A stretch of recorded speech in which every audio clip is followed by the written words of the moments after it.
আজকে আমরা দেখবো হেক্সাডেসিমাল বিয়োগ। চলো আমরা শুরু করি। আমরা F9 থেকে এই দিকে হচ্ছে বাদ দিব। তাহলে F9 এই হচ্ছে এই। দেখো আমাদের D মানে আমরা জানি হচ্ছে 30।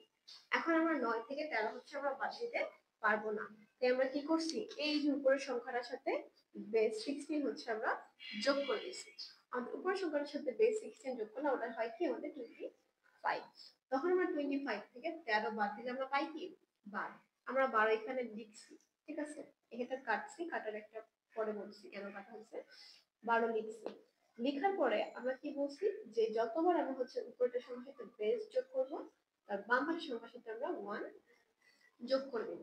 তাহলে দেখো এখানে a মানে হচ্ছে আমরা কি জানি 10, 10 এর সাথে 1 যোগ করলে হয় হচ্ছে আমাদের 11, আর f মানে হচ্ছে 15, 15 থেকে 11 গেলে হচ্ছে থাকে আমাদের 4।